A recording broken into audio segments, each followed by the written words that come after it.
20 years ago, I sat across from my new therapist and I said, Jim, I think I'm crazy. And he said, Stacy, tell me more. It's my behavior.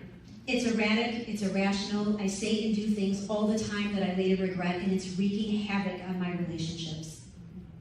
Jim stood up and took a dry erase marker out of his front pocket. Weird, I thought. And he traced an outline of the human brain on a white erase board, and he started to teach me about something called amygdala hijack. How we all have an almond-shaped amygdala in our alarm system in our brain, and how it's always scanning for threats. And if it detects anything that might be threatening or dangerous, real or perceived, it'll act. It'll hijack our thoughts. It's our fight, flight, and freeze response. I see you nodding. Yeah. So I'm not crazy? No, you're in survival mode. All these years later, I specialize in communication for conflict resolution. And whether I'm teaching children or adults, I always start with amygdala hijack because I think it's imperative that we as human beings understand our wiring, that we have an inner warrior that drives our behavior, and it can be really unhelpful in everyday conflicts when there's not a real threat. It can be helpful in saving our lives, however, and I'm going to share a story with you, and please know this has a happy ending for everybody involved. Last April, it was a Monday afternoon, and my wife and I just got home from running some errands, and we realized we had 4 bears on our property, a mama and 3 yearling bear cubs. 2 of them came up onto our deck, and so we were filming them through the window at our bird feeder, and we forgot the dog door was open. Before we knew what was happening, our dog Ruby Biscuits ran across the deck and chased a bear cub into our yard. Boom! Amygdala hijack. I didn't think, I ran. It was flight. I ran down the steps, and when I got to the bottom, Mama Bear was mauling our dog. It's a happy ending. Boom! Amygdala hijack. I didn't think I acted. Superhuman strength, adrenaline. I picked up a giant piece of driftwood. I held it over my head, and I screamed. That Mama Bear dropped the dog. She stood up on her hind legs, and she clawed me twice. The neighbors happened to be in their car. They heard the commotion, they honked their horn, they stopped the attack. The bears ran off, the dog and I ran upstairs, and we started our triage. We had a medical emergency care, and we're both fine today, but those 20 seconds from the time the dog got out till the neighbors honked their horn, what profound learning we were gifted. It started the next day.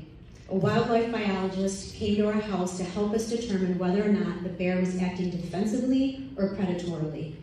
Of course it was defensive behavior. She was protecting her cubs from our dog. And I thought, how interesting. There were 3 animals in the yard, a dog, a bear, and a human, and all of our behavior was fueled by instinct. It wasn't predatory, it was protective. And it reminded me yet again how important it is to remember that in everyday conflicts with friends, family, colleagues, kids, it's not predatory behavior. We're all protecting ourselves. Right? There was more learning that unfolded over the weeks following the event. This was my initiation into acute trauma. And I lost my mind. I could not think. I could not attend, organize, motivate. My behavior changed, and there was no amount of rational thought that could talk my nervous system off the ledge. I was in abject terror for 24/7, looking for bears.